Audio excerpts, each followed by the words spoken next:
Jadi di kasus David ini yang gua kejar sebenarnya bukan hukum, tapi keadilan. Hmm. Keadilan itu kan secara normatif harus ada benchmark-nya ya. Ya, betul. Makanya kasusnya David di awal itu kan cuman penganiayaan.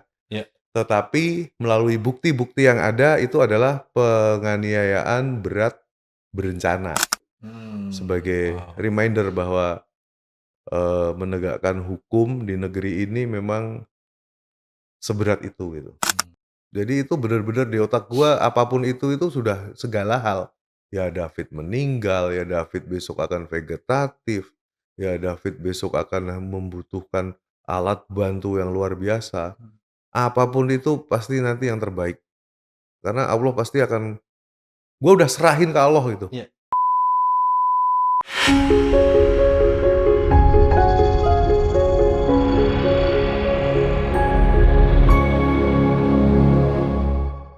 Hey everyone, seperti biasa kita ngomongin tentang life journey and spiritual journey, dan di sini kalian bukan sekedar mendengarkan sebuah cerita, tapi pun kalian bisa bercerita. Dengan cara apa?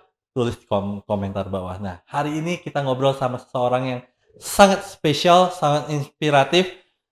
Ini ada teman perjalanan spiritual kita semua, siapa lagi kalau bukan Bang Jonathan. Halo Bang, apa kabar Halo. Bang? Baik. Nah, BTW, gue tadi kemarin tuh mau sosokan mau nyebutin presentasi lu dengan nama panjang lu juga. Tapi kok lama-lama lidah gue kram ya. Susah banget nyebutnya gitu kan.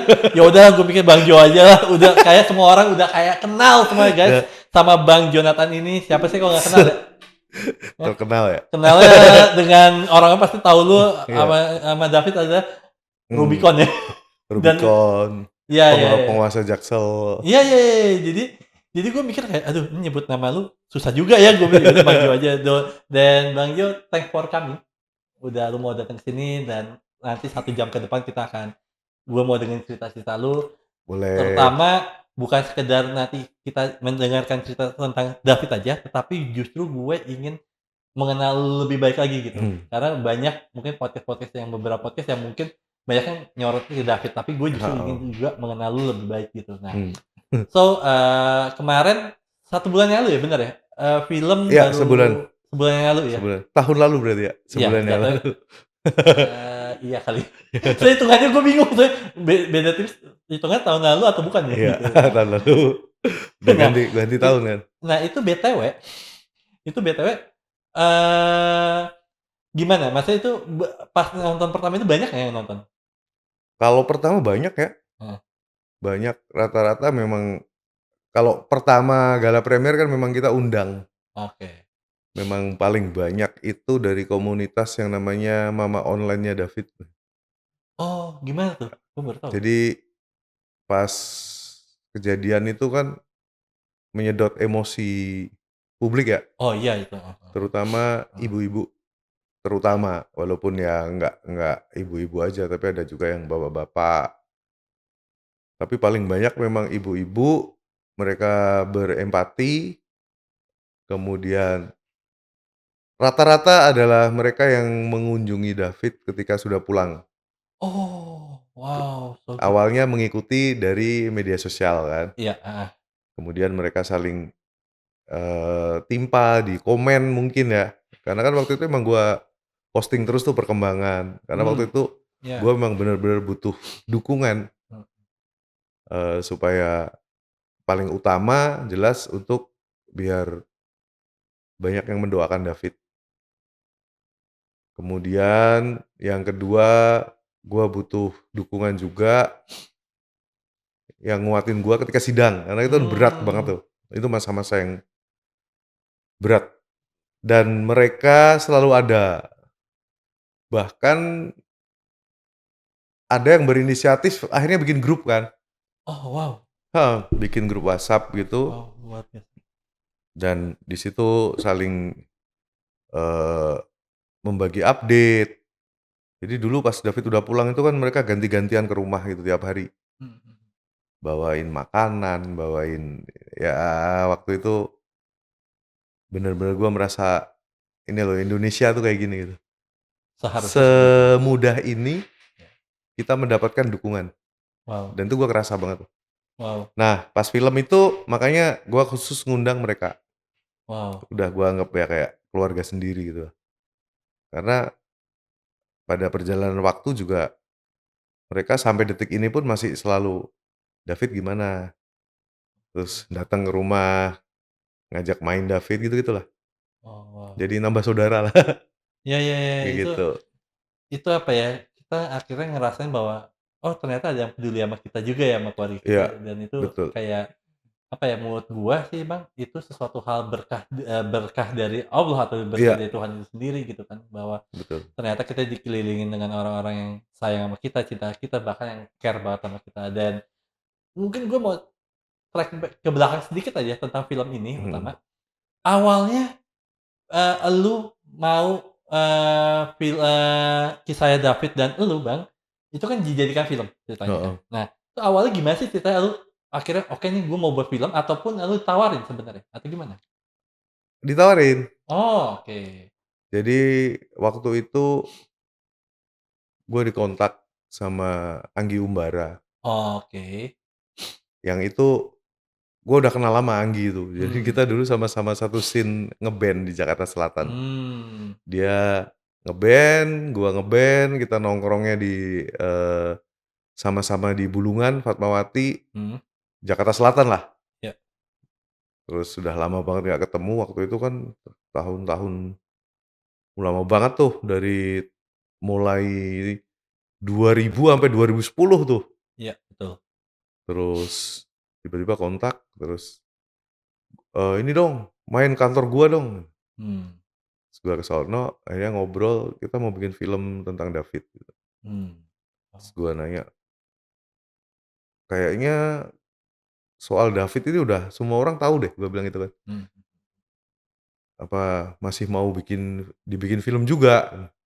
Ternyata memang mereka ada satu keinginan untuk membuat film ini dan menampilkan sisi lain, lebih ke sisi gimana keadaan waktu itu di rumah sakit, Oke. Bener. perasaan gua seperti apa, karena kan Iya, itu iya. nggak ada tuh di medsos yang sering gua bagikan kan melulu soal perkembangannya David kan. Iya, betul.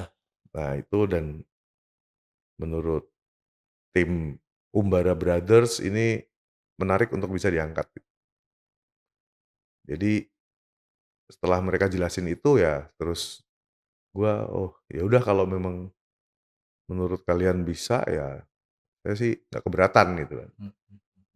Tapi awalnya lu ini nggak sih Bang, sempet kepikiran nggak sih kayak ini kan bukan, walaupun dari true story juga kisah nyata gitu, tapi kan bukan kisah nyata yang dalam artian enak ya, gitu, Mmm, hal yang menyenangkan gitu ya. iya, Nah, lu sendiri pernah berpikir nggak sih awal-awal ditawarin dengan, sama si Anggi Umbara ini, kayak mikir nggak sih kayak, ini kan bukan kisah yang baik ya, mhm, walaupun memang ada sisi-sisi, edukasi mmm, dan ada sisi-sisi inspiratif ya, iya mhm, ada betul, tapi lu pernah berpikir nggak sih kayak, kayaknya ini kan masalah yang bukan yang main-main dan bukan yang mhm, enak gitu ya. mhm. Lu ada pikir kayak gini nggak sih, kayak, kayaknya gue agak tolak nggak sih, agak ragu gitu, Mmm. pernah nggak sih awalnya? Iyalah, pasti pasti akan merasakan seperti itu. Mhm.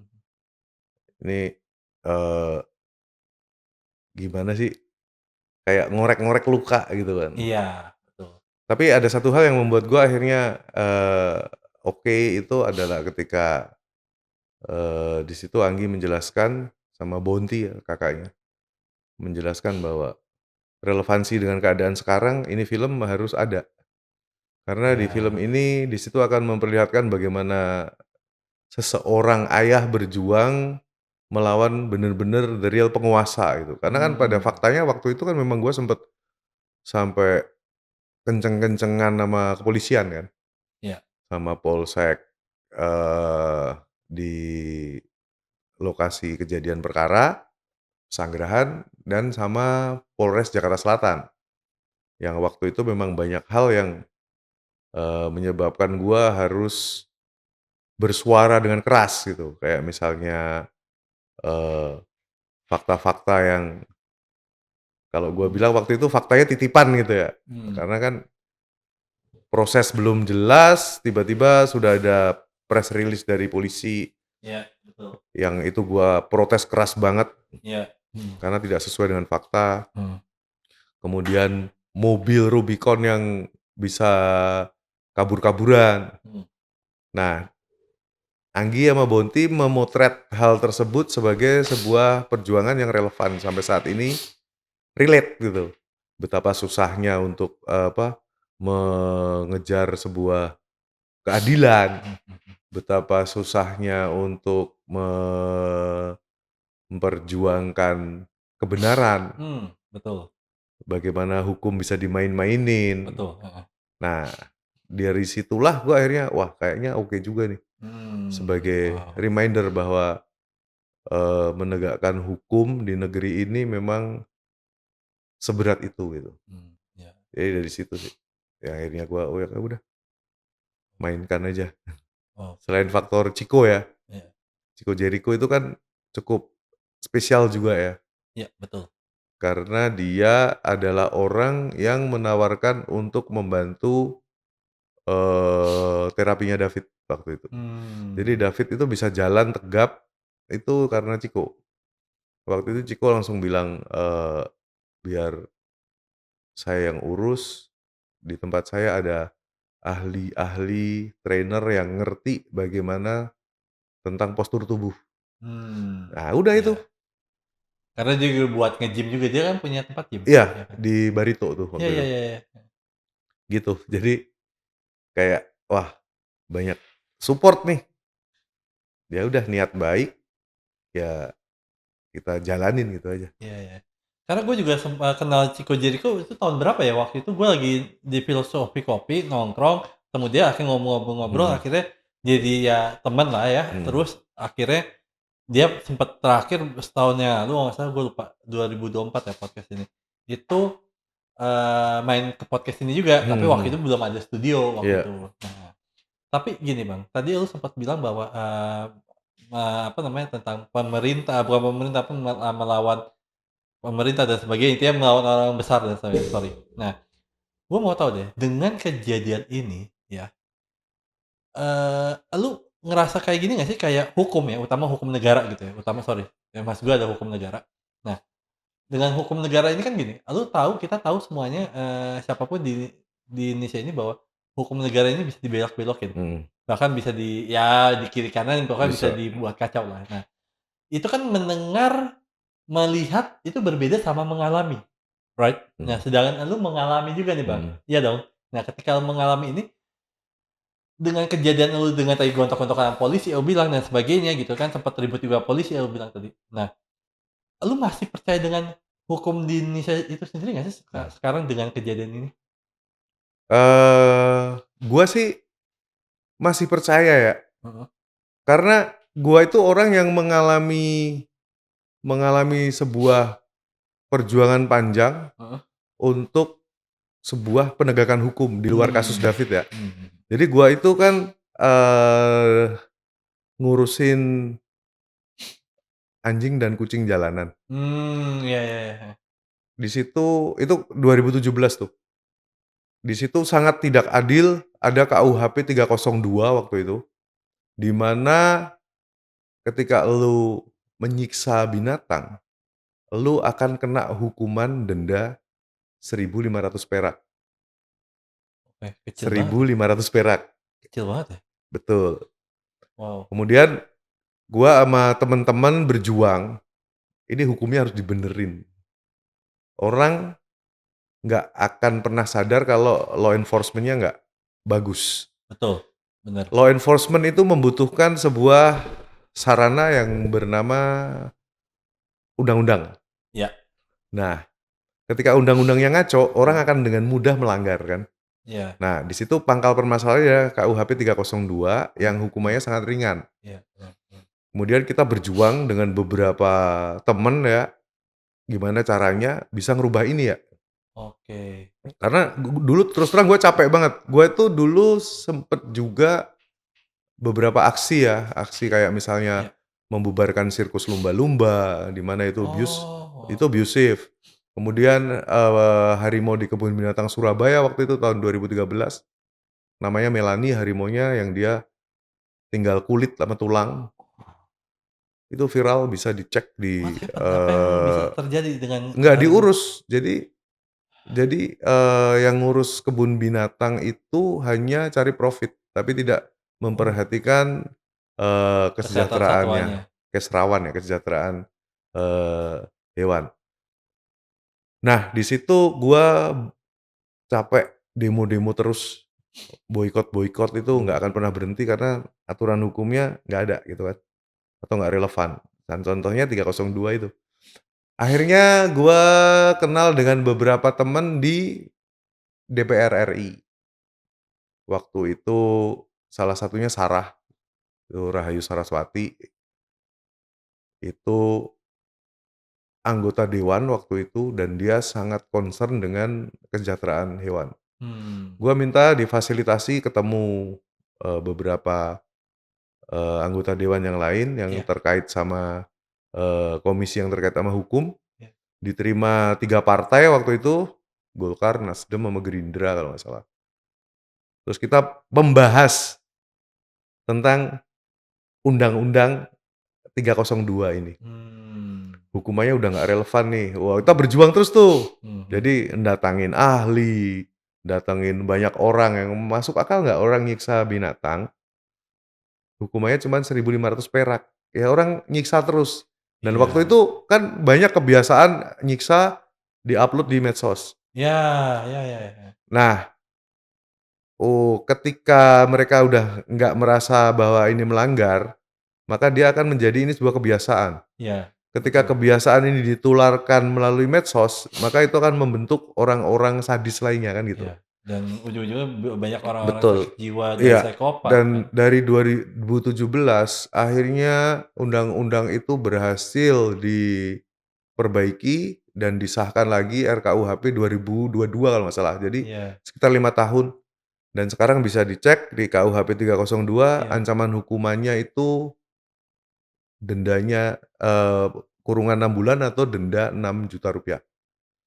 Tapi menurut gue Turun tapi masih ininya. masih agak kecil sih segitu Iya, sebenarnya. tapi turun Ya, drastis. betul, Turun drastis, orang mikir dan polisi waktu itu kita ajak terus kan, "Ayo Pak, ini udah ada undang-undangnya loh." Dulu kan mhm, polisi males ya, iya, dan kita nggak ada duit sorry ya Mas, heeh. mungkin nggak ada duitnya juga buat mereka, nggak ada Ya satu tote sisi bag-nya, itu, heeh. tapi banyak kok polisi yang baik yang Iya, bener-bener iya, dia heeh, kita mau nahan juga dia ketawa doang karena dendanya segini, iya, hukumannya kurang gitu kan.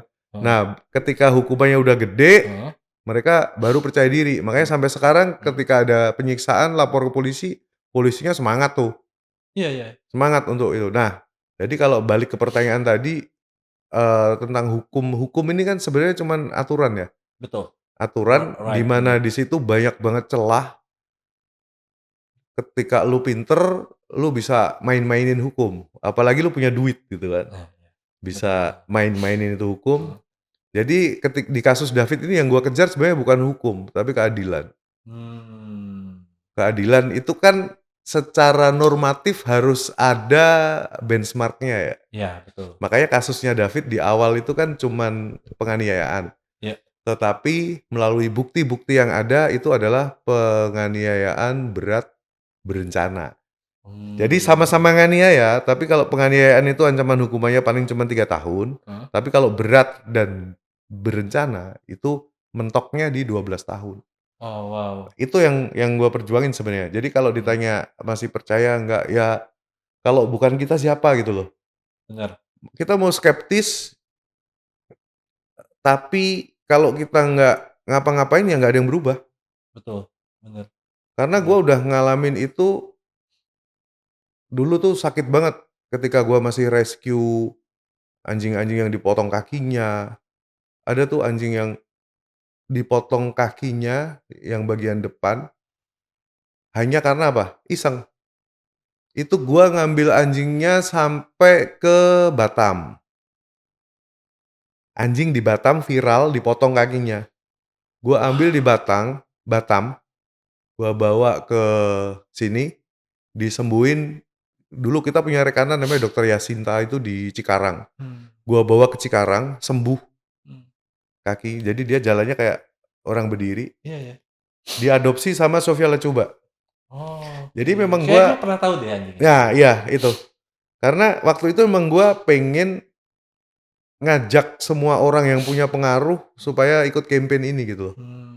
Ikut campaign tentang, jangan gampang deh nyiksa, ini ada nyawanya juga gitu. Iya. Bahkan di agama pun kita membunuh binatang itu ada adabnya gitu, Iya iya. nggak boleh membunuh sia-sia kan. Membunuh ternak pun ada adabnya gitu. Nah, dari hal-hal kayak gitu, hukum itu ya tergantung kita sebenarnya.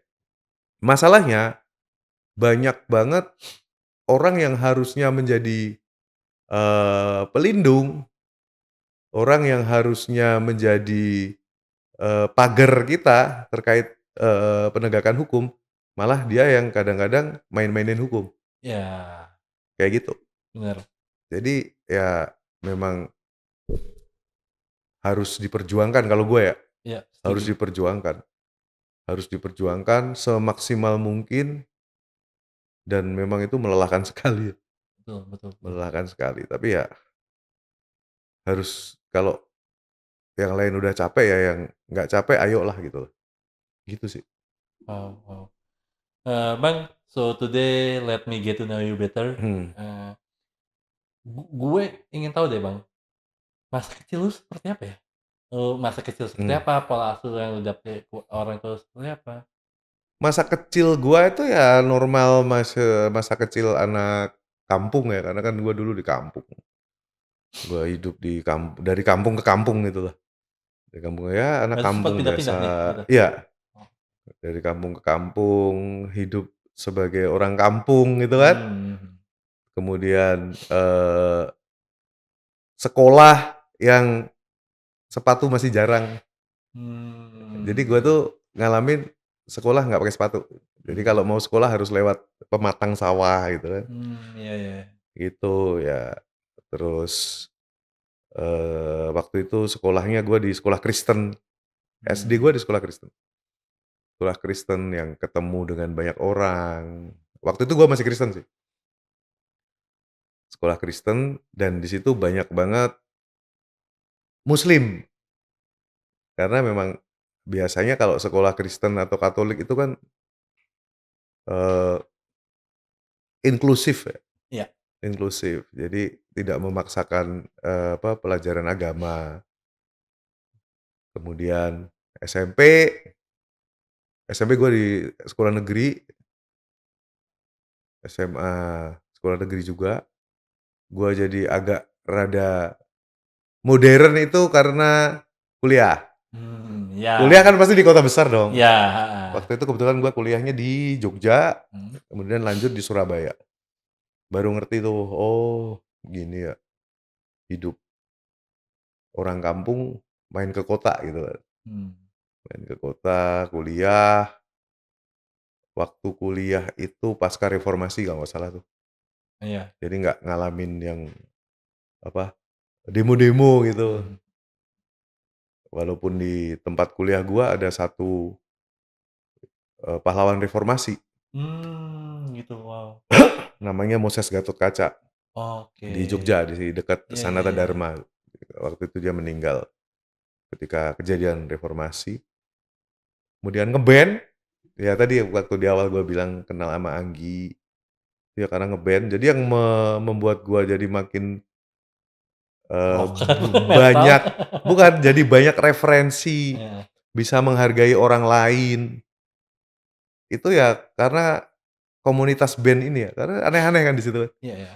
Ada Betul. yang Islam banget, Iya ada iya iya. yang nggak peduli sama Iya. agama, ada yang, Iya iya. eee, melawan sistem, Iya. ya macam-macam gitu kan. Jadi gua tahu, Mhm. oh ini ya, seru juga ya ternyata, orang-orang dengan berbagai macam, apa, perbedaannya.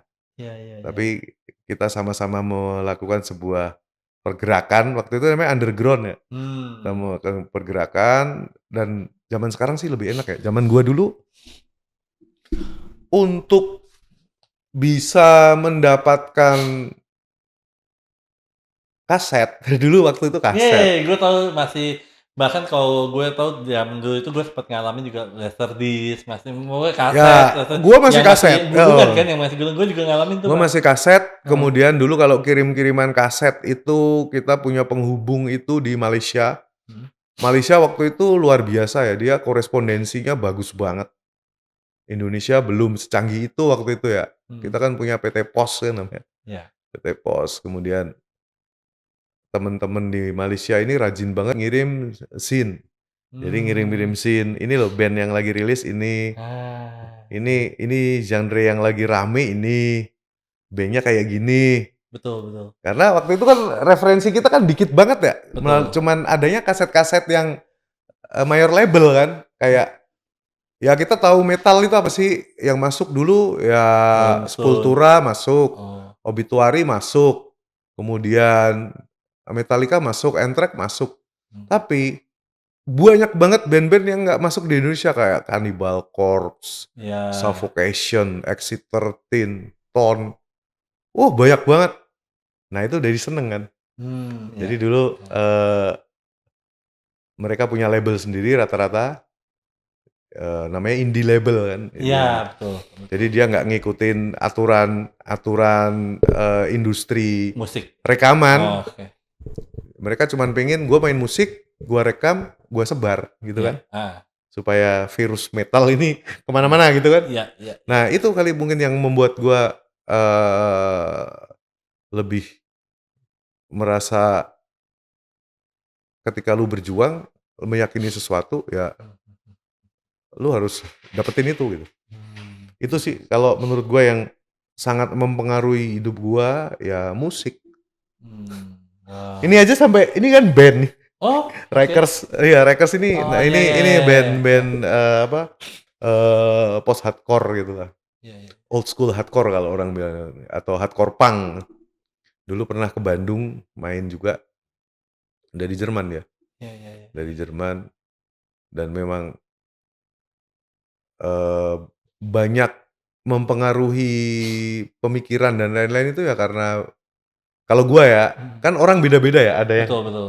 ada yang karena sepak bola, Mhm, terinfluence sepak bola, terinfluence film, terinfluence kalau gua terinfluence musik iya, gitu sih, kayak iya. gitu. Iya, zaman dulu hiburan memang musik, apa, tapi memang Iya, memang tapi memang sangat minim dan minim segmented banget, banget dan minim. kayak eksklusif banget nggak sih hal itu dulu? Iya, dan itu kan kalau kita dapat demo tape itu kan kita rekam. Dulu kan Iya, iya. ada kompo ya Gue yang tahun 2 91 tapi gue ngerti tahunnya dia loh iya, masalahnya, gue deck. ngerti loh.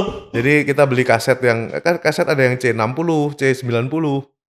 Jadi Iya. timpa, jadi direkam di sini. Iya, Nanti iya, dari iya, iya, iya. rekaman ini nyebar lagi, direkam-rekam lagi sampai yang paling akhir dapat pasti mendem tuh. Iya, iya, iya. Karena udah direkam-rekam terus kan. Kayak Iya, iya, gitu. iya, iya. Nah, Gue dulu tahu tuh, gue tahu tuh. dulu kalau sekarang kan share dong gitu kan. Iya. Tinggal pencet. Kalau dulu ya share-nya begitu. Mmm, Terus covernya kita fotokopi. iya. Lucu dulu tuh. Iya, Jadi iya. demo tape, misalnya dulu beberapa band luar gitu split album. Jadi Betul. dalam satu album itu ada 2 band. Iya, Ya itu perjuangan mereka seperti itu. iya. Cover kasetnya itu kita Mhm. fotokopi. Terus kita lakban pakai lakban gede biar awet gitu. Iya, iya, Ya iya. kita fotokopi padahal di situ ditulis jangan mengopi, hargailah ini. Tapi ya gimana nggak ada cara lagi. Iya, iya. Tapi Ya, nakalnya di zaman dulu sama zaman sekarang beda banget ya, Bang, ya. Tapi gini, Bang, gue justru ingin tahu deh, Bang, terlepas dari kejadian kita akan ngomongin, kejadian David lagi mmm, ya, tapi nanti dulu. Tapi gue justru ingin tahu bahwa titik seorang Bang Jonathan itu sendiri apa ya? Kalau kalau gue boleh tahu, boleh ngomong bahwa di luar dari, kisahnya David itu sendiri. gua itu tahun 2001 ketika lu 10 tahun, itu gua udah kerja Oh, sambil kuliah. Karena bapak gua supir bis, mmm, ibu gua perawat di sebuah rumah sakit oke. umum daerah dan memang doktrinnya di kampung kan gitu, kalau udah sekolah, cari pengalaman kerja Mhm. dan gua dapet itu pas gua kuliah tuh 2001. Oke. Dapat pekerjaan di Jogja, Hmm. di sebuah hypermarket ya, Hmm. Indogrosir lah namanya. Ya. Zaman dulu ya, ya gitu. Iya, di situ gua jadi pramuniaga, kemudian, lulus kuliah, selesai kuliah, kemudian ada tawaran, ada jaringan minimarket baru nih, Hmm. namanya apa? Alfa Minimart, yang sekarang Hmm. jadi Alfamart tuh, Ya, ya, ya. tapi di Surabaya. Wah, gua di sini, ini jenjang karirnya bagus gitu kan. Hmm. Hmm. Wah, boleh nih, sekalian kuliah, lanjut di Ya. sana. Akhirnya gua ambil pekerjaan itu di Surabaya. Di Surabaya gua kerja sekitar 5 tahun ya, 2006 itu gua langsung berpikir, wah gua besok umur 30 harus resign untuk membuka usaha sendiri. Hmm. Ya. Itu tuh yang Hmm. ada tuh. Jadi ini kerja buat nabung. Gua kerja ngebut banget tuh, gua ngejar karir banget waktu itu, bahkan sempet jadi di jabatan tertentu dengan usia termuda waktu itu. Karena ngejar banget kan. Jadi gua tuh workaholic banget gitu loh. Kerja, nyari prestasi terus sama atasan diajuin untuk, apa, promosi jabatan. Jadi karir gue kenceng banget tuh dulu di Surabaya. Sampai akhirnya 2011 itu gue resign, bener-bener umur 30 gue resign terus kemudian dapat pesangon dong, Hmm. buka usaha. Hmm. Waktu itu nggak jauh-jauh juga dari scene metal-metalan gue tadi. Gue Hmm. bikin usaha clothing. Hmm. Ya, tapi karena pengalaman gue 10 tahun bekerja itu kan sebagai karyawan. Ya, betul. Walaupun jabatannya tinggi, tapi kan gue karyawan. Betul. Ketika banting setir untuk menjadi wira swasta, ternyata berat banget. Berat banget, sampai akhirnya habis semua udah. Bangkrut. Bangkrut, ya udah nggak bisa kerja, akhirnya gue mengerjakan apapun. Hmm. Terus ada sebuah kejadian di mana gue sampai pernah ditahan Oke, di wow. Semarang itu karena laka. Jadi gue pernah mengalami kecelakaan waktu itu di Jalan Kartini, gue masih inget banget tuh. Gue ada project waktu itu kan, ngerjain apapun waktu itu. Ada project untuk pengadaan, peralatan gitulah. Iya, iya. Ngambil barang di Semarang waktu itu Hmm. mungkin karena capek ya, karena waktu itu kan gue keliling, dapat project-nya itu di, Sulawesi waktu itu, Sulawesi Tenggara, Oke. di Kendari. Ya, Tapi barang-barangnya harus belanjanya rata-rata banyak di Jawa. ya. Terus gua ngambil barang di Semarang, Hmm. dan itu seneng banget karena itu barang terakhir. Oh. Ini barang terakhir, terus cair kan nanti Hmm. kalau udah terpenuhi sesuai dengan tendernya kan. Hmm. Terus mungkin karena capek ya, di Jalan Kartini itu gua menghindari, orang bonceng 3. Apa? Orang naik motor bonceng 3. Gua Oke. nyetir nih, Iya, ya. nyetir, ngindarin orang, bonceng 3, gua banting kanan waktu itu. Karena dia nerjang gini kan. Hmm. Hmm. Gua banting kanan, gua nabrak sebuah mobil yang sedang diparkir. Dan Terus? lumayan keras kayaknya tuh. Mobil parkir itu sampai jalan. Oh, no way. Iya. Itu sekencang apa? Gue nggak kebayang itu kencang banget Ya pasti. sebenarnya kalau kenceng banget sih nggak juga, karena Jalan Kartini itu kecil jalannya. Heeh, heeh. Cuman Ya, tapi karena sampai mobil ditabrak iya, ke jalan itu kan berarti iya, itu dia yang wallahu alam ya, itu apakah nggak di, rem tangan. handbrake atau Heeh. apa. Tapi, eee, singkatnya adalah mobil itu jalan dan nabrak tukang sol sepatu. Wah, Tukang sol sepatu dan meninggal. wow. Meninggal dan ketika pengurusan itulah gua ditahan kan. Hmm. Ditahan, itu titik terendah gua ya. Itu bener-bener gua gila ya, gua kemarin kerja, ketika kerja gua udah mencapai jabatan tertentu yang itu cukup tinggi, rezekinya juga lancar gitu kan, terus kena masalah seperti ini gitu, kena masalah seperti ini, ya hancur udah hidup, hancur banget sampai, nyokap gua sampai jual rumah buat ngurusin gua biar bisa keluar dari Mmm, tahanan gitu. mhm Karena kan mhm. gua harus menanggung anak-anaknya, gua harus, menanggung, pemakamannya Iya. dan butuh duit banyak dan nggak ada, ya nyokap sampai jual rumah. Rumah Wah, yang dulu didapatkan dari hasil kerja, ya harus hilang lagi. Jadi bener-bener ya, itu bener-bener gua mengalami titik terendah dalam hidup itu di situ. gila ya. Iya, dan Ketika Tuhan yang tadi menguji mau balik tangan pun cepet banget tadi dan ya, yang lu bilang kan tadi bahwa heeh, kayak lu dapet uang ya termasuk di tahun itu gede lah ya, gede banget gitu ya, yang di mana jabatannya juga bukan jabatan yang rendah gitu, jabatan yang cukup tinggi gitu yang iya, lu bilang tadi. Enak lah hidup lu saat itu ya, mungkin enak. saat itu. Nah, Ya memang begitu terus hidup. tiba-tiba Tuhan bilang, "No no no no no no no no, David," David apa, Bang Jo, sorry, Bang Jo, "No no no, lu gua balikin lagi." Dan Jebret, lu berubah tahu nggak, semuanya. beberapa, Wow, setahun sebelum kejadian itu kan gua pisah sama ibunya David, oke. pisah. Jadi bener-bener ini kenapa terjadi pada masa yang sama dan waktu itu David ikut gua kan, Mhm. harus gua urus, harus apa, gua harus ngalamin ini dan pada saat itu juga gua baru aja masuk Islam, Itu 2000 berapa ya, sorry? 2012. Oke. Jadi bener-bener kayak, wow, begini ya gitu. Jadi kayak gua sampai nggak ngerti kok, ya gua mencoba untuk menalar secara Akal sehat, logis heeh, gitulah, bahwa ini kejadian yang tidak berkaitan.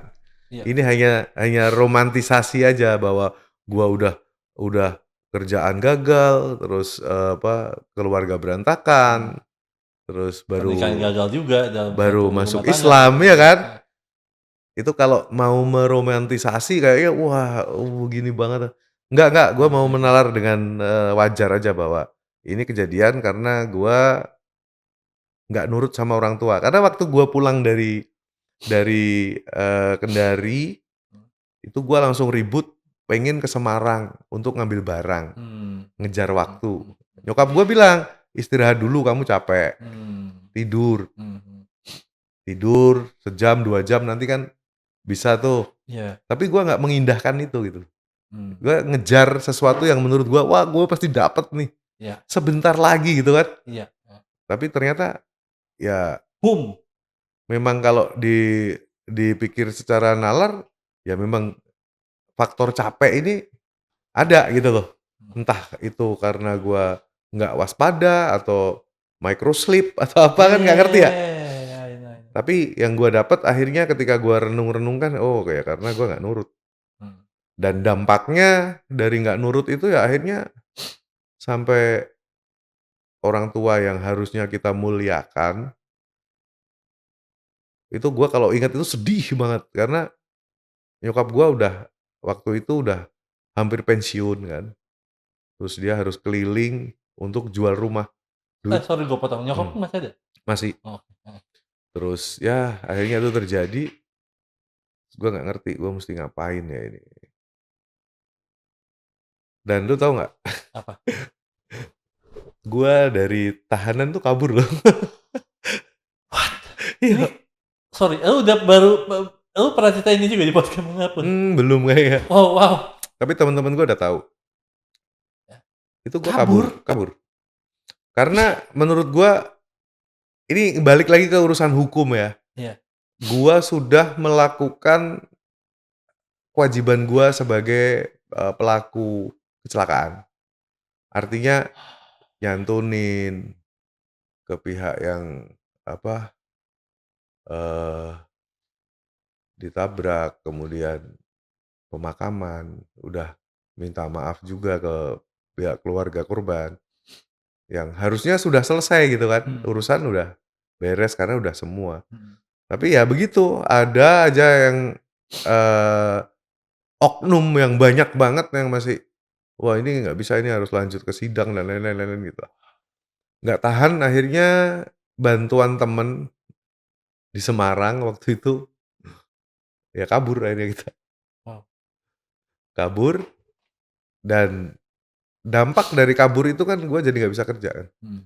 Gimana lu bisa kerja, orang lu dokumen nggak punya, lu mau ngelamar kerja apa? Zaman dulu kan kalau kerja lu dokumen, apa, SKC, dulu bukan SKCK namanya, SKKB kalau nggak salah, Iya, surat berkelakuan baik, KTP, gua nggak ada, karena ditahan semua kan. Gua nggak punya dokumen apapun, tapi waktu itu nyokap gua bilang, "Kamu harus pulang." Karena gua kan nggak berani pulang tuh, takutnya nanti, wah gua dicari nih, apa-apa. Jadi iya. gua nggak berani pulang, tapi nyokap bersikeras, "Udah pulang, yakin, eee, Tuhan itu baik," gitu kan. Terus gua pulang, terus nyokap cuman mengingatkan bahwa, eee, "Kamu tahu nggak kejadian-kejadianmu itu karena kamu nggak pernah nurutin kata-kataku." Itu sakit banget tuh pas denger tuh. Oh iya juga bener, gua nggak pernah nurut. Terus nyokap bilang, "Kamu pulang sekarang nurut dengan apa yang aku bilang. Temenin David, kamu sibuk nyari duit, yang itu pun nggak ada hasilnya, tapi ada satu yang hilang, yaitu kamu nggak nungguin David." Right, bener banget. Exactly. Itu. Terus ada masa yang bikin gua sedih banget saat David sekolah. Kan dia udah sekolah tuh tahun segitu ya, 2012, 2013 tuh udah sekolah dia. Udah. Sorry, David sekarang umur berapa ya? David itu lahiran tahun 2005. Oh, Jadi oke. sekarang 20 ya. Tahun ini 20, besok Oktober, besok September 21. Oke. Dia udah sekolah, tapi gue sedih banget tiap dia berangkat sekolah, ini, apa, dibekelin gitu kan, dibungkusin nasi sama telur, karena nggak bisa ngasih duit. Gue sedih tuh, gimana caranya biar gue bisa ngasih duit David nih. Dia harus pegang duit untuk uang saku gitu kan. Karena gue bingung gimana kerja juga nggak mungkin gue ngelamar kerjaan. Sampai ada satu temen gue, Denny namanya, tuh orang luar biasa tuh. Temen SMP dan temen SMA. Dia punya usaha, kakeknya punya usaha jualan soto tenda gitu. Jadi di sana di Muntilan tuh ada soto tenda yang dia buka ketika pasar tutup. Jadi pasar tutup, sore kan tutup tuh pasar. Terus dibukain tenda buat jualan di jalan itu. Oke. Terus gua mau dong kerja apa aja. Kerja apa? Ya bantu-bantu mbahmu itu soto. Gua bisa kok dorongin gerobak, diriin tenda gitu kan. Oh ya udah, ntar aku ngomong ke ini, ke mbahku, dia bilang gitu kan. Gua pokoknya cuman pengen ngasih duit buat David, uang saku. Terus dia ngomong, terus singkat kata gua diterima. Dia bilang, "Tapi gua nggak bisa ngasih gaji ya. Jadi gini aja, kalau warungku rame, lu gua kasih 50.000." Tahun berapa ya? 2012, 2013, Udah, oke. 50.000. Kalau sepi, gua nggak bisa ngasih duit, tapi lu boleh bawa apa itu, ada gorengan, lauk, sayur, Makan nasi, gratis lah ya. ya makan bergizi gratis. Karena emang bergizi kan, Iya, iya, iya, iya. ayam ya Iya, kan. protein. Iya. Iya, iya, Nah iya. kalau di sana kan rame apa enggak tuh tergantung cuaca ya. Betul. Kalau sepi ya nggak rame, ya dapat makanan MBG gitu Iya, kan. iya. Kalau rame, gua dapet gocap. Kerjaan gua narik itu gerobaknya ada 3. Gerobak pertama itu tenda, ya kan? Gerobak kedua itu meja kursi. Gerobak ketiga baru tuh segala macam lauk dan lain-lain. Oke. Gua bongkar di situ, pasang, pasang, pasang, pasang. Belum kelar tuh, abis itu gua harus ngambil air. Jadi pakai gerobak juga. Ngambil air, nimba, ambil air, itu. Nah, lucu di situ. Itu saat yang gua bahagia banget dan merasa penuh berkah. Mhm. Justru dengan pekerjaan itu.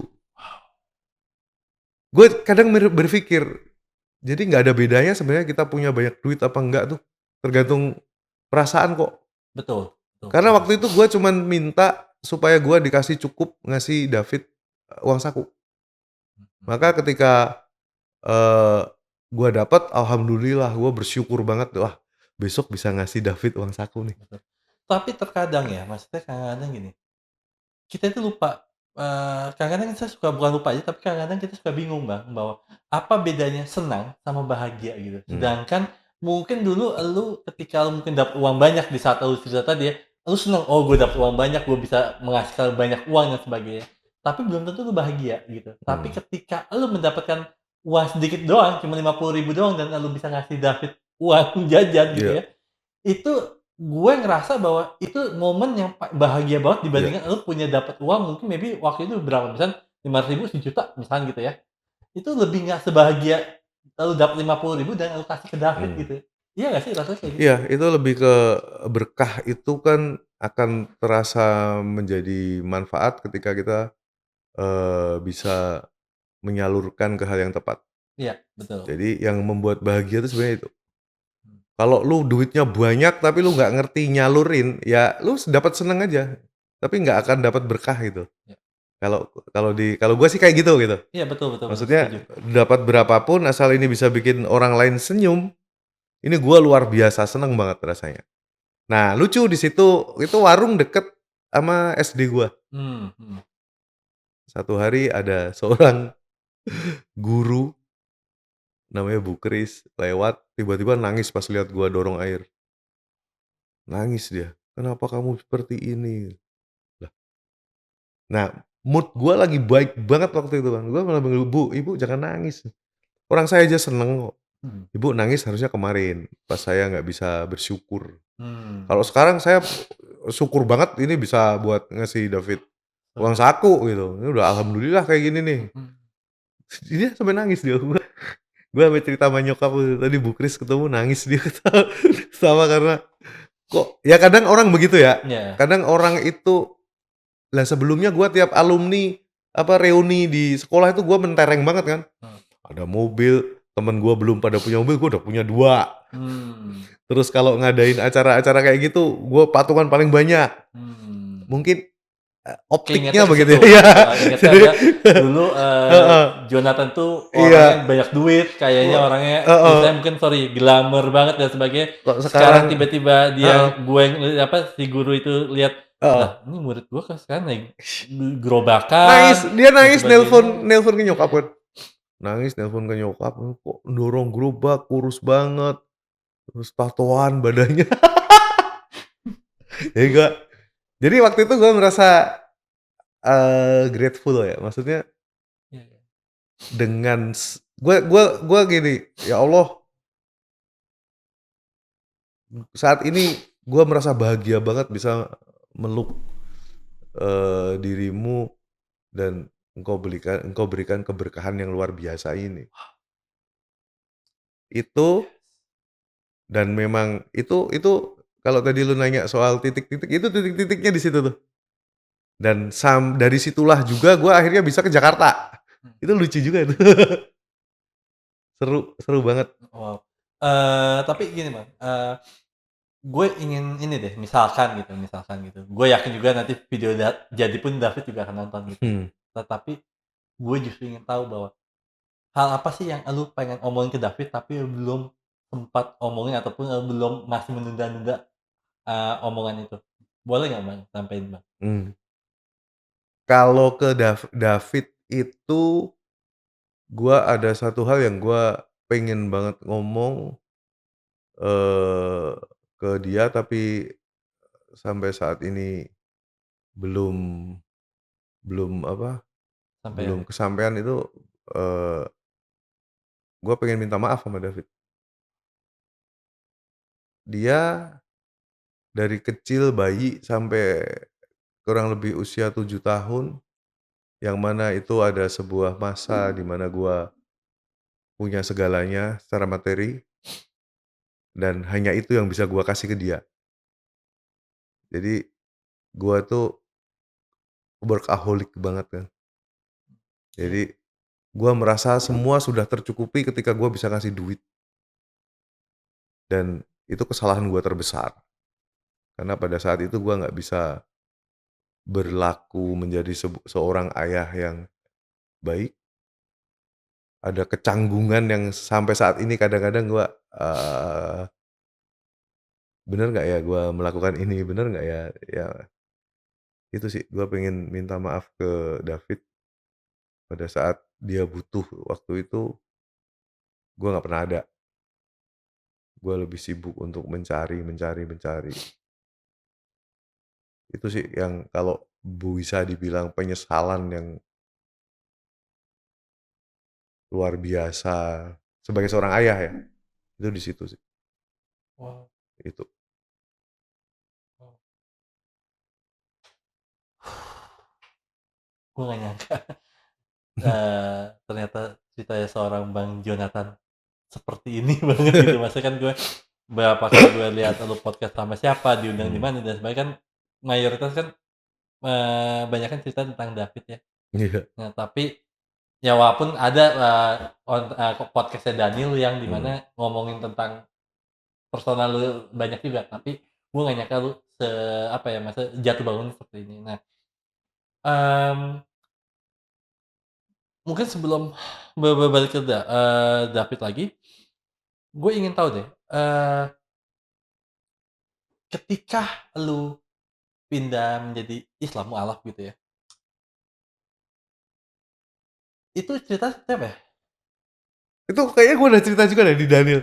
Oh, gue mau lu Eee, kasih tahu dikit deh, soalnya ada hal itu yang gue ingin heeh, tanyakan juga itu ending-nya gitu. itu sebenarnya kembali lagi karena gua ya itu nggak ngerti ya, gua tuh, eee, dari dulu di kehidupan gua itu selalu ada anjing, Mmm, selalu, mhm, sampai detik ini, dan itu pun anjingnya anjing-anjing adopsi gitu, mhm mhm. rescue, adopsi. Iya, Jadi waktu itu gua lagi getol-getolnya membangun sebuah organisasi animal welfare. mhm, Dulu gua sama Doni, mhm. Doni Herdaru, Doni Iya. Iblis, dulu namanya Doni Iblis, temen band juga waktu itu kan.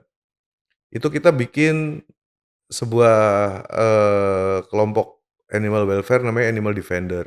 Iya, Itu tahun 2010 apa 2011 gua lupa deh. iya iya, heeh, Terus gua pisah sama Doni 2013. mmm, Gua pisah sama Doni, terus gua ketemu sama temen-temen gua kayak, eee, Davina, Ciko Hakim, Guntur Romli, Nong Mahmada.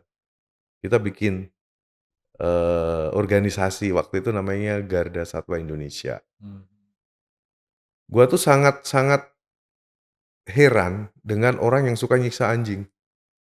Yang lu sempet, ini cerita Heeh, juga ya? haram. Mhm Ya mhm. iya, makanya jangan dimakan gitu kan. Udah ngatain Najis. haram, tapi dia nyiksa. Iya. Berarti perilakunya dia lebih haram daripada apa Nah, yang gua kan akhirnya sampai bertanya-tanya ya. heeh, Karena gini ya, di Solo itu ada namanya Sengsu tahu nggak? oke. Tongseng asu, Oh, oke, tongseng gue anjing pernah itu denger sih. warungnya paling banyak di Solo. Mhm. Yang makan muslim, yang Wah, jual muslim. Makanya gua nemu kayak, ini kok kayak nggak nyambung, ini paradok banget ya. Lu tuh ngebenci banget, bahkan kalau orang lihat kucing, biasa kan, bahkan heeh, dielus. iya iya, Bandingin sama orang lihat anjing, heeh heeh, dilempar, heeh "Ini najis najis najis." heeh. Tanpa sadar kencing dia juga najis, si orang ini kan. Iya, Gitu kan, air liur kita juga air najis liur kok. iya kan, najis juga kan. Heeh, Nah, gua bertanya-tanya, kenapa kok bisa? Emang bener ajarannya begini? Sampai gua nanya-nanya ke orang-orang yang ngerti, dan rata-rata temen gua bilang, "Enggak, Islam tuh nggak ada, ajaran membenci itu nggak ada. Nah, tapi ini yang ngelakuin orang Islam semua loh. Mhm. Dan kalaupun kalaupun non-Islam, gua sih lebih nggak heran gitu karena di agama lain tuh nggak ada aturan yang sehitam dan putih Islam terhadap anjing gitu loh. Iya, heeh. Terus gua nanya-nanya, nggak ada. Bahkan yang paling membuat gua cukup kaget adalah ketika waktu itu ada yang berkisah menceritakan tentang, baginda Rasul Heeh, bercerita sebuah kisah yang sangat masyhur sekali ketika seorang pelacur yang kena iya kena penyakit iya. dan dia disingkirkan Heeh dari heeh kampungnya, heeh dia sudah mau mati, tiba-tiba didatengin seekor anjing yang juga mau mati iya, karena kehausan. iya, Dengan segera si perempuan yang sedang sakit ini mengambil bejana, heeh, dibersihkan, diisi heeh, air bersih, ditaruh di dekat anjing itu, mhm, diminum. mhm. Dan baginda Rasul bercerita bahwa perempuan ini masuk surga karena memberi minum seekor anjing yang kehausan. Ada value di situ Mmm, bahwa ketika lu berbuat baik dalam sekejap itu juga heeh. Allah ini nggak akan ngitung dosa-dosa lu dulu yang lu pelacur, sampai berpenyakit kelamin, sampai disingkirkan sama masyarakat, tapi lu masuk surga. Karena apa? Kebaikan. Betul. Itu men-trigger gua banget gitu. Gila. Dan belief lu tentang mungkin saat itu dulu Islam itu, maaf ya, negatif gitu ya, Hmm, dengan dengar cerita tentang si pelacur ini ngasih minum anjing dan dia masuk surga, itu kayak stigma-stigma lu yang tentang Islam yang negatif saat itu kayak runtuh banget ya, belum, gitu ya? belum, Hah? belum. Oh belum? Gua hanya wow gitu, tapi belum Oke. belum yang hah? Oh belum. Baru wow. Terus gua kenal dengan beberapa organisasi animal welfare juga. Yang membuat gua makin wow lagi adalah ada teman dari Istanbul, dia organisasinya Let's Adopt International. Jadi dia juga, organisasi yang mengadopsikan anjing gitu-gitu kan. Itu terbesar di dunia Wow. dan ada di Turki, yang mana negara Islam. Iya iya iya iya. Gua dikasih video banyak banget ini loh, di Turki itu anjing itu bisa keliaran di masjid, bahkan kita kasih makan, kita siapin banyak titik-titik kota yang di situ ada makanan anjing dan makanan kucing. Iya iya iya iya. Gua makin amazed lagi kan, "Hah, kok begini ya Islam ya? Sekeren ini," gitu loh. Terus ada satu kesempatan gua ke Padang waktu itu. Padang itu kan boleh dibilang ya kalau dibilang semi syariah ya iya. Iya. Nggak kayak Aceh, tapi di situ juga Islam itu sangat kental gitu kan. Mhm. Islam itu sangat kental dan menjadi sebuah, budaya lokal. Iya, betul Budayanya betul. Islami banget di sana Iya, gitu loh. heeh heeh. Tapi lu tahu nggak, anak-anak muda di Padang ini Mhm. pada piara anjing Wow. untuk berburu babi.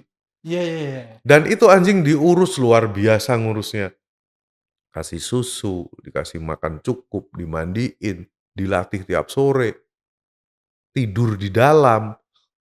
Jadi, orang-orang Padang itu saat itu bener-bener, apa ya namanya, mungkin gue bilang mengatakan, eee, membuat hewan ini, anjing ini bener-bener bukan sebagai alat bantu untuk ngeburu, tetapi menjadi sebuah teman ataupun kayak ya memang makhluk hidup pada umumnya juga gitu Iya, kan. untuk memburu hama kan. Iya iya, Babi kan betul. hama, dia Iya betul. ngerusak sawah.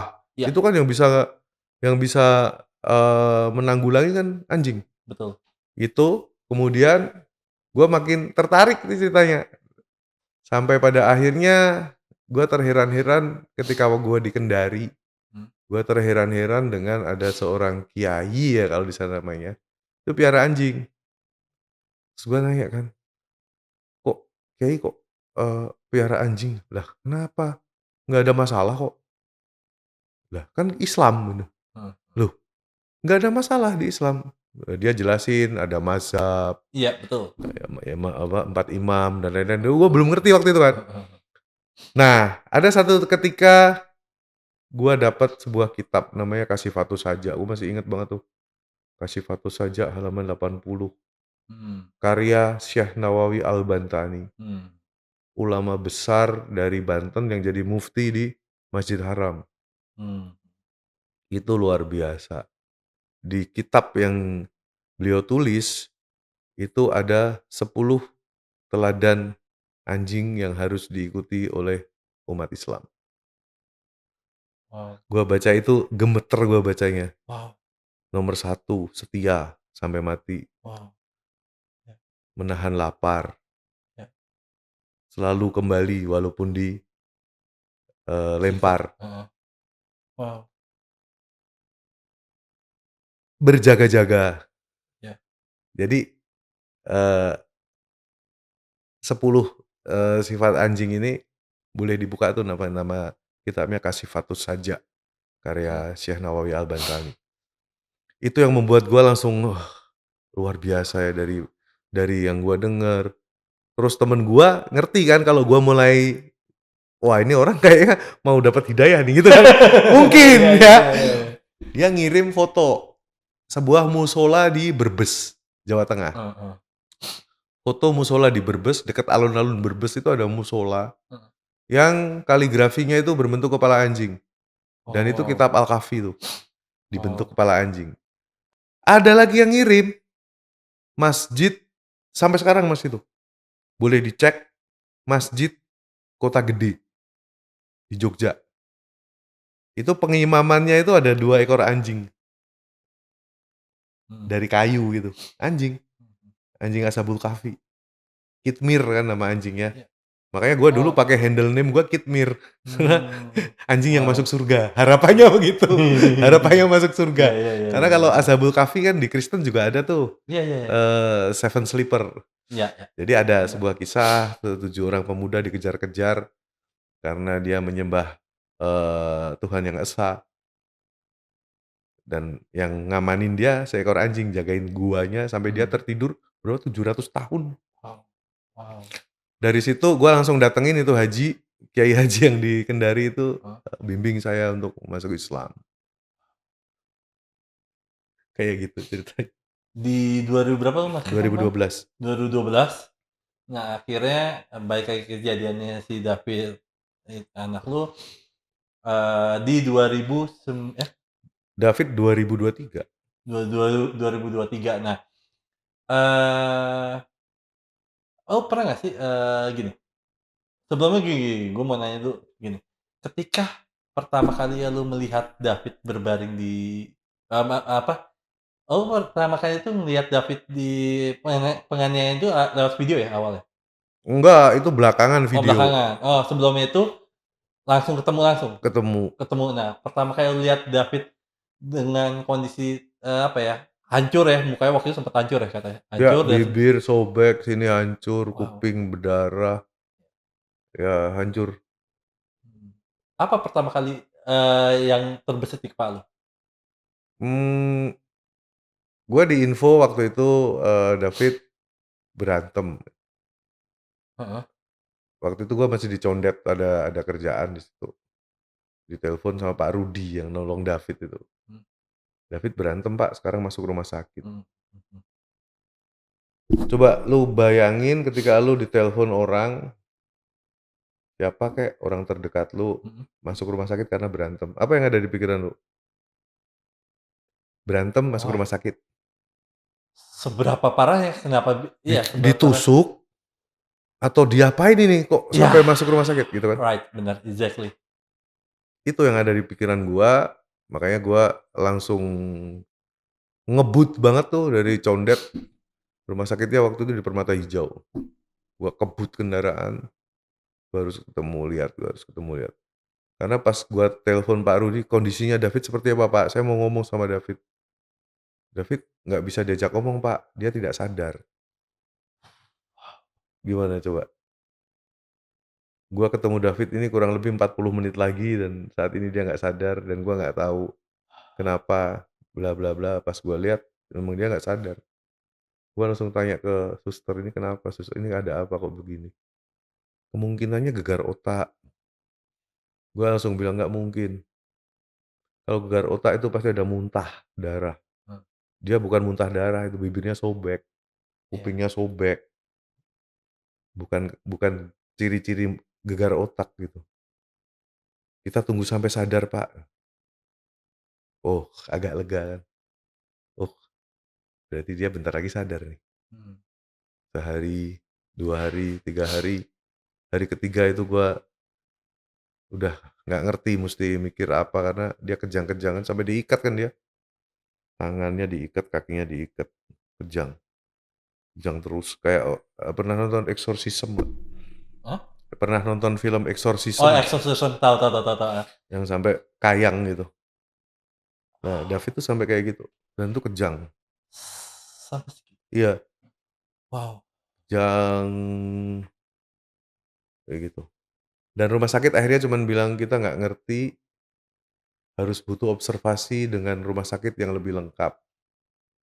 Disitulah gua ketemu dokter Tatang, Sorry, itu sebelum di rumah sakit mana ya? Permata Hijau. Oh, Permata Hijau, baru dimasukin ke rumah sakit? Di Permata Hijau itu kan Senin, Selasa, Rebo. Iya. Rebo malam pindah, Mhm, Kamis dini hari jam 12 udah ke Mayapada. mhm. Di Mayapada langsung ketahuan ini saturasinya jelek banget, makanya langsung dilubangin kan di sini tracheostomy, Iya iya iya, heeh. dimasukin apa, itu yang gua gemeter ketika dokter, pasang Ventilator? ventilator. Iya. Gua kebetulan tahun-tahun Covid itu jadi relawan di Ansor. Heeh. Gua ikut, gugus tugas penanganan Covid dan gua sering banget lihat orang diambil nyawanya ketika pakai ventilator. Jadi ketika ventilator itu dicopot, dia pasti meninggal. I see. Jadi kenangan itu masih ada di otak gua ya. Mhm. Dan akhirnya, eee, David mengalami hal itu juga gitu kan? Iya, dan nggak seperti orang-orang yang gua lihat, itu kan Mhm. mereka di sini, Iya, betul. David di sini, di bolong. Iya, betul. Tapi ya kembali lagi ya, waktu itu terus terang gua udah, mmm, gua beriman, Allah pasti kasih yang terbaik, apapun itu. Jadi itu bener-bener di otak gua apapun itu sudah segala hal. Ya David meninggal, ya David besok akan vegetatif, ya David besok akan membutuhkan alat bantu yang luar biasa. Mhm. Apapun itu pasti nanti yang terbaik. Karena Allah pasti akan gua udah serahin ke Allah gitu. Iya. Apapun, gua akan terima apapun. Ketika gua akan ragu, bini gua langsung kuatin lagi, apapun apapun apapun. Karena lu nggak akan mudah mengucapkan apapun Iya. sambil di kepala lu ada senario terjelek. Iya, betul. Ketika lu bilang apapun tuh maunya ya yang, Ya safe maunya zone ya, muluk-muluk yang aja gitu aman-aman kan? aja gitu. Mhm. Gua enggak, waktu itu langsung gua kumpulin temen-temen gua bilang, "Nanti kalau David terjadi apa-apa yang terburuk, tolong jagain gua ya, jangan sampai gua bales ke pelaku." Nah, di detik itulah dokter Tatang datang, "Pak." "Oh iya, Dok." "Bapak percaya mukjizat?" "Percaya, Dok. Bapak harus percaya ada mukjizat untuk David." Gua bilang, Dok, mukjizat itu kalau buat saya itu hanya ada untuk nabi. Kalau kalau kita orang biasa ini ya keajaiban aja." Mmm. Terus dokter datang waktu itu, "Oh iya, apapun itu, Pak. Mhm. Percaya, Pak. Bapak harus terus berdoa, kuatkan hati, dan saya akan mengerjakan pekerjaan saya untuk David yang terbaik yang saya bisa. Tapi Bapak harus siap untuk semua." "Saya sudah siap dari awal, Dok. Tolong kuatkan supaya saya siap terus." Nah itu udah, terus observasi 24 jam. Nah itu tuh mulai banyak orang pada ngomong, "Wah ini nggak selamat nih, ini nggak selamat nih, ini nggak selamat nih."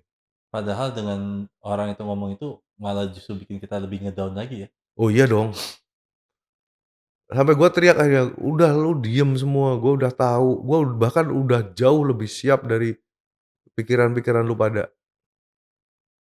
Terus mereka pada, "Weh, sorry sorry sorry. Tolong kalau mau ngomongin itu yang jauh jangan sampai gue denger." Hmm. Itu di ruang tunggu tuh. Iya. Terus ya ngelewatin itu, terus gue didatengin sama Mbak Eni itu, Hmm. yang ngasih gue tasbih yang pernah dia pakai ketika dia pengen punya anak. Dia meyakinkan gue bahwa Allah akan memberi yang terbaik ketika kamu meminta dengan tulus. Makanya waktu itu gue sampai syaratnya waktu itu dijazahkan adalah baca Al-Fatihah 100 kali. Hmm. Di ayat di Al-Fatihah yang eh, ke-100 Iyyaka nasta'in baca 11 kali. Iyyaka Hmm. nasta'in, iyyaka Hmm. nasta'in, iyyaka nasta'in, iyyaka nasta'in. 11 kali. Setelah itu doa. Tapi syaratnya kamu membaca Al-Fatihah itu harus dalam kondisi bersih. Nggak boleh ada dendam. Itu gua gagal terus kan. Ya. Jumat gagal, Sabtu gagal, Minggu tiba-tiba gua bisa tidur. Itu kan gua nggak tidur dari pertama kali Ya iyalah, anak tanggal kondisi 20 seperti itu mana tanggal bisa tidur sih 20 gitu kan. 20 hari Senin, dari hari Senin tuh gua nggak tidur sama sekali. Terus tiba-tiba pada hari Minggu gua tidur bentar banget, tapi nyenyak banget. Abis itu gua berniat untuk doa dan bisa Mhm. gitu. Wow, wow. Tapi ini ya, ini Dan bikin ada lagi kan hah? setelah gua amin yang terjadi tahu nggak? Apa? Ketika gua amin itu David buka mata. Wow. Gila ya, mukjizat Tuhan itu atau mungkin keajaiban Tuhan tuh gila banget gitu menurut gue ya. Ya itu eh gimana coba? Lu pernah jatuh sejatuh-jatuhnya udah. Mhm. Terus eh yang gua tahu ternyata kita ini sangat lemah loh manusia itu. Tapi sangat sombong Iya. dengan segala macam dalih. Mhm. Itu selalu ngomongnya yakin tapi perilakunya nggak yakin gitu loh. Iya. Sedangkan pada saat itu gue sederhana banget, gue cuma bilang ternyata Allah tuh sedekat ini ya. Sesederhana ini, dan gue yakin banget yang membuat hati gue waktu itu bersih itu juga karena Allah. Karena gue sebagai manusia nggak mampu. Ya, jangankan gue, siapa deh yang pas kondisinya kayak gitu terus tiba-tiba hati lu harus bersih, memaafkan, tidak ada dendam, tidak ada sakit hati, tidak ada kekhawatiran. Lu bisa nggak? Sedangkan nggak ada kondisi apa-apa aja, orang manusia itu kan orang yang Oh paling iya, benar. khawatir mulu kan. Dan saat itu gua nggak khawatir, gua penuh semangat, gua berdoa, amin. 2 menit kemudian David membuka mata sambil nguap. Wah, gua videoin itu yang dia wah, wah, nguap. Disitulah gua langsung yang tadinya, ya Allah, gua pasrahkan semuanya. Pada saat dia buka mata dan menguap itulah gua bilang, "Ya Allah, sembuhkan anak ini."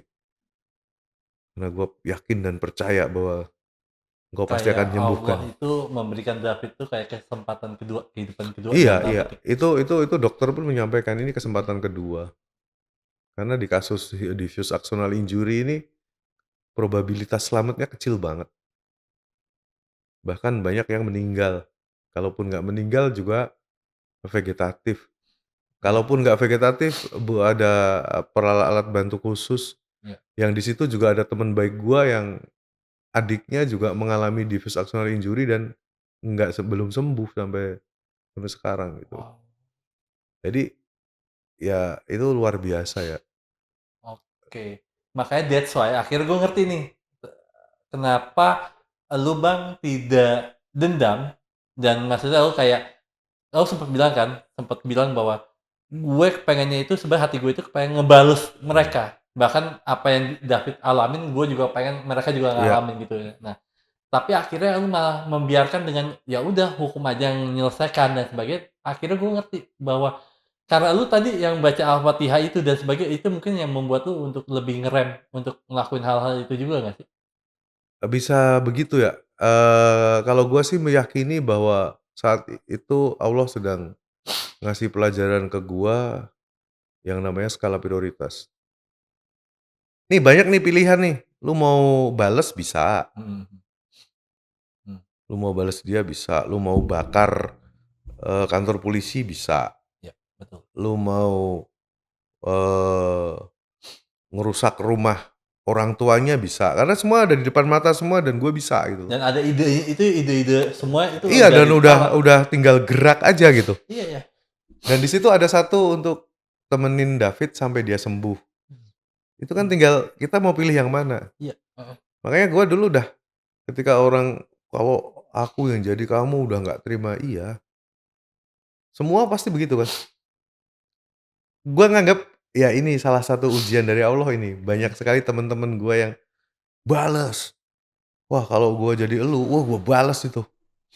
Jadi Allah memberikan cobaan itu kadang kan dari orang yang terdekat ya. Betul, setuju. Jadi, ya gua terima aja semua gua terima, tapi gua bilang, "Oke, terima kasih atas segala usulan-usulannya, tapi gua tahu apa yang harus gua lakuin." Justru Walaupun saya mungkin sorry gue potong, sorry. Mungkin ketika lu mungkin saat itu ngebales dan pergi, malah mungkin malah David udah nggak selamat. Karena lu tahan ya emosi lu dan lu bersabar dan berserah diri sama Allah gitu ya, malah Allah bilang, "No no no no," karena lu udah bisa membersihkan diri lu, udah bisa menahan emosional lu, gue akan ngembalikin David lagi. ya Mungkin nggak sih? mungkin ya bisa bisa jadi begitu, tapi kan kita nggak bisa menduga-menduga ya. Iya iya iya. Tapi ya yang gua tahu saat itu mana skala prioritas gua, ya itu yang akan gua, Iya, ini, ikhtiarkan itu gitu, betul. gitu sih. Wow wow wow. Di saat itu, terjadi dan sebagainya, dan mungkin itu recovery-nya, penyembuhannya David itu berapa lama ya untuk menjadi yang saat ini ya?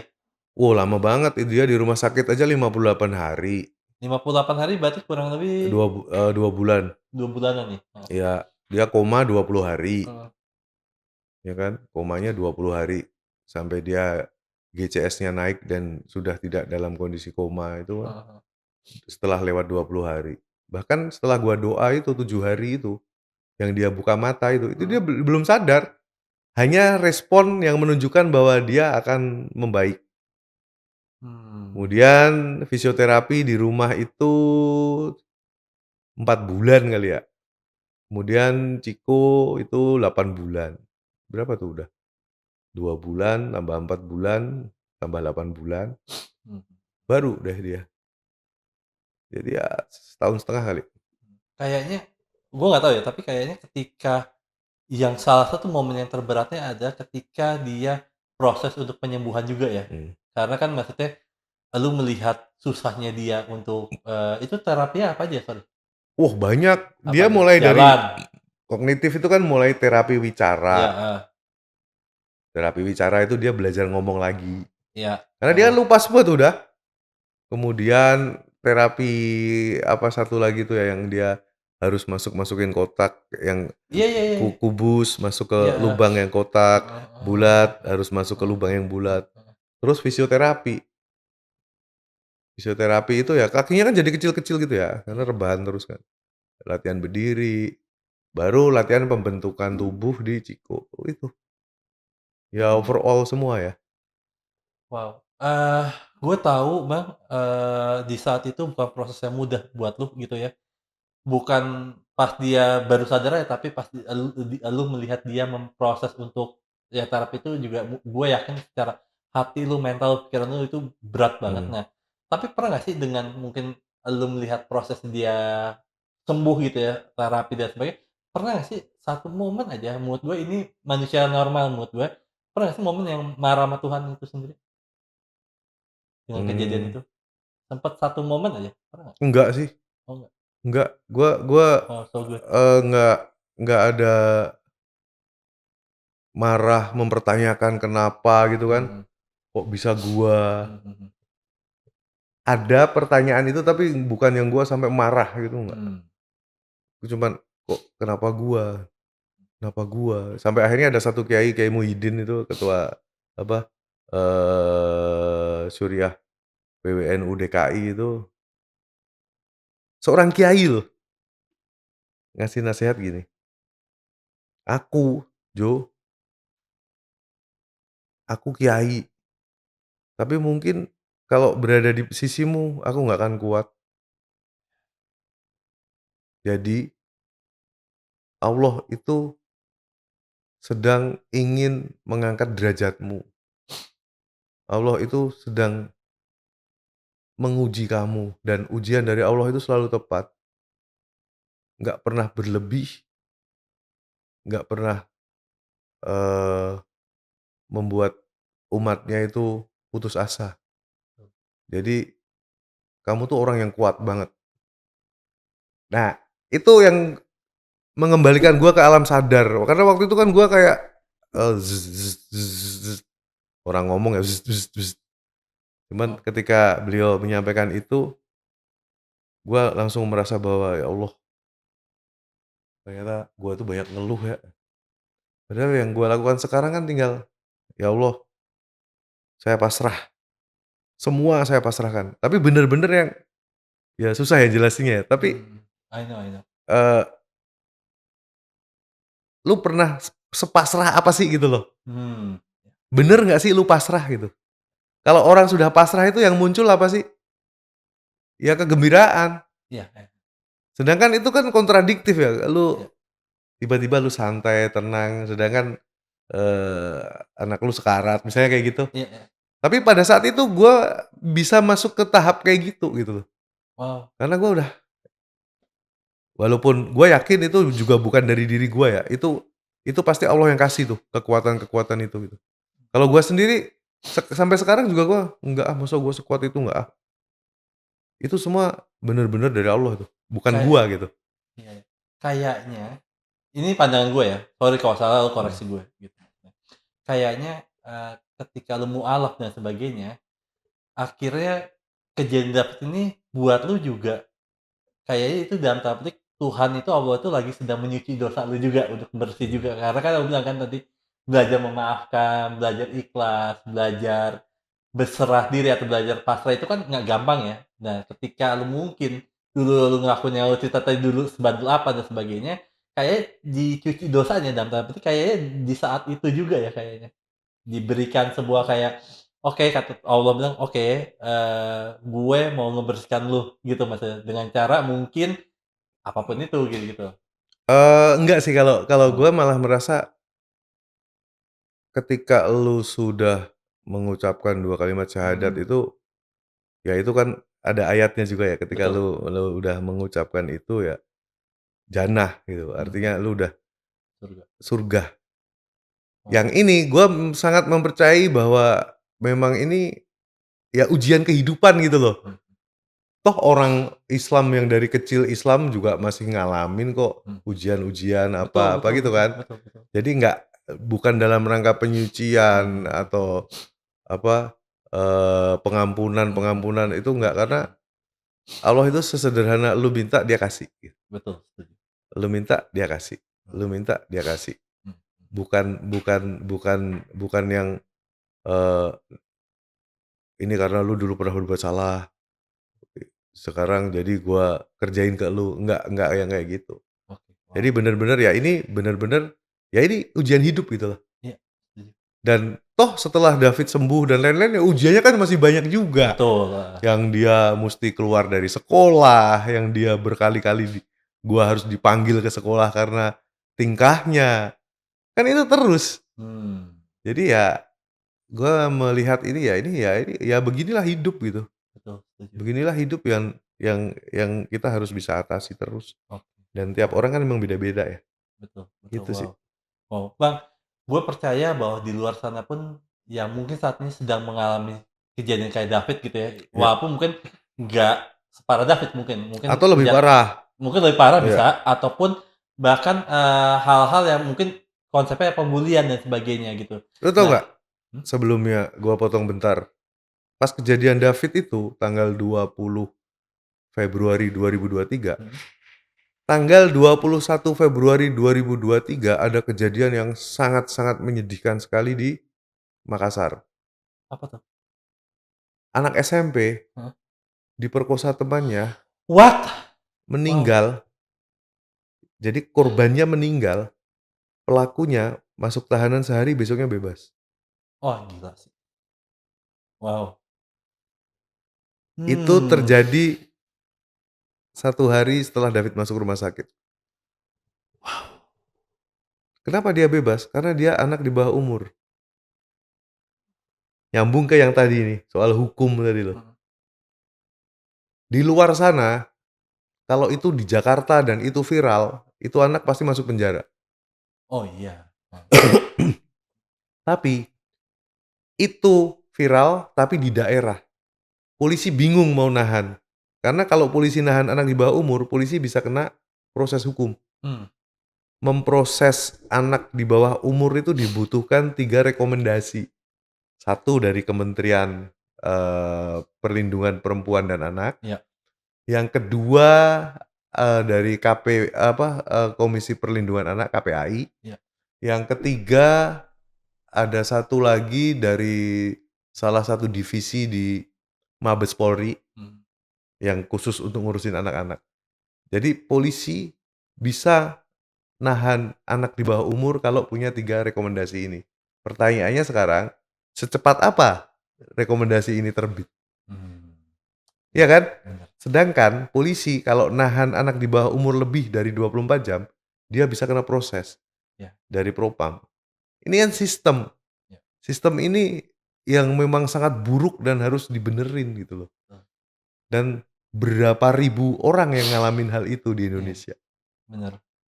Jadi ya lepas dari segalanya ya rasa syukur gua adalah ini di Jakarta, gua dilingkupi oleh teman-teman baik yang ngerti segala permasalahan terkait hukum Mhm. dan mereka mau bekerja keras dan masyarakat Indonesia yang memviralkan ini. Tapi kan mestinya nggak cuman begini gitu loh. Betul. Berapa banyak orang yang juga terluka tapi nggak pernah sembuh. Mhm mhm. Ini yang menurut gua jauh lebih penting Mhm. dari kasus David ini mestinya bisa menjadi sebuah sebuah ini ya, sebuah perbaikan. Bener. Karena ya sekarang gua sama David, tapi besok bisa jadi si A, si B, si C, Iya, gitu kan, bener bener. Wow gitu. wow. Oke Bang, mungkin, eee mungkin satu pertanyaan terakhir, tapi sebelum itu, ajak dong teman-teman nih, yang nonton ini nih, untuk mau bercerita tentang kisahnya mereka. Karena gue percaya banget mungkin yang gue tadi ngomong sama lu bahwa, mungkin ada yang mengalami lebih parah, Ya, ataupun dia kepengen bercerita tapi takut, dan gue percaya banget siapapun yang cerita di kolom komentar di bawah ini, akan bisa menguatkan orang-orang yang lainnya ya, yang mungkin sedang mengalaminya. You ya, know what I mean ya, ya, ngerti ya. ya? Ajak dong teman-teman untuk Ya bercerita di kalau, kolom komentar. ini kesempatan yang baik ya, gua selalu ngomong ini di semua kesempatan ketika, ngomongin tentang kejadian ini gitu. Jadi yang pertama adalah kita ini memang sangat kekurangan sama yang, namanya kohesi sosial. Mmm, Jadi gue sih berharap banget melalui channel ini bisa kita nggak perlu harus saling tahu lu siapa, gua siapa, tapi ketika lu punya masalah dan lu sudah mentok cerita ke sana kemari lu nggak pernah mendapatkan, solusi, boleh komen di bawah ini dan nanti, Rio akan bantu, ya kita bareng-bareng bantulah. Karena betul. gue yakin banget pasti banyak kejadian serupa dan kalau kalian enggan untuk bercerita di komentar bisa DM di Instagram ya. Ya, boleh Instagram-nya ada boleh. juga di Wow, channel-nya Rio. ya. Nanti gua ada temen baik banget yang ngerti hukum, Melisa. Melisa Anggraini tuh luar biasa dia, dia yang bantu, lawyer ya. Oke. Dia yang bantu David dan memang dia sangat care dengan hal-hal seperti ini. Mmm, Kemarin dia juga bantu ada kejadian sama di Sukabumi, dia bantu juga. Dan jangan khawatir teman-teman kalau minta bantu ke lawyer yang berpengalaman sama Melissa, bisa DM Instagram di channel ini, dan jangan khawatir sama biaya, free. Wow, so good. Bang, the question terakhir adalah, gue biasanya ini pertanyaan legacy ke semua bintang tamu gitu, tapi justru lu itu adalah bintang tamu yang paling spesial, lalu teman perjalanan spiritual yang paling spesial buat gue. Kenapa? Karena sangat amat berbeda gitu. Yang dimana kita semua tahu seorang Bang Jonathan ini ada seorang fighter yang selalu berusaha di saat itu ada menegakkan keadilan, kebenaran gitu ya. Yang dimana one day lu meninggal nanti gitu ya. Lu kepengen dikenang sebagai apa dan diingat seperti apa? Gua cuman pengen dikenang sebagai bapak yang menyayangi anak-anaknya, itu aja sih. Karena seperti tadi gua bilang, gua masih utang banget itu. Utang gua yang nggak tahu kapan bisa bayar, tapi gua usahakan untuk sisa waktu ini, gua akan lakukan yang terbaik, dan gua pengen dikenang sebagai bapak yang menyayangi anak-anaknya Wah. udah.